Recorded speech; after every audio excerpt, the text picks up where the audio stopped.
அஸ்ஸலாமு அலைக்கும் வரஹ்மத்துல்லாஹி வபரகாத்துஹு. தினமும் ஒரு துஆ. உலு செய்ய துவங்கும் பொழுது ஓத வேண்டிய துஆ. அன்பிற்குரிய அல்லாஹுவின் நல்லடியார்களே, உலு செய்ய துவங்குவதற்கு முன் 5 கலிமாக்களை சொல்ல வேண்டும் என்றெல்லாம் ஒரு காலத்தில் இஸ்லாமிய சமூகத்தில் ஒரு பழக்கம் இருந்தது. காலப்போக்கில் இந்த பழக்கம் மறைந்து விட்டாலும் மார்க்கம் சொல்லாத, மார்க்கத்தில் இல்லாத சில வாசகங்களை ஓதி ஒலு செய்ய துவங்குகிறார்கள்.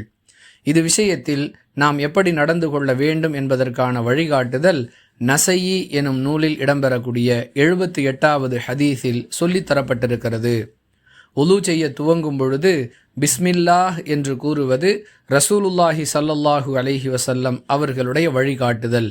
எனவே ஒலு செய்வதற்கு முன் வேறு எந்த வாசகங்களையும் ஓதக்கூடாது என்பதை கவனத்தில் கொண்டு பிஸ்மில்லாஹ் என்று சொல்லி ஒலு செய்ய துவங்க வேண்டும். வாஹிரு தஅவானா அனில் ஹம்துலில்லாஹி ரப்பில் ஆலமீன். அஸ்ஸலாமு அலைக்கும் வரஹ்மத்துல்லாஹி வபரகாத்துஹு.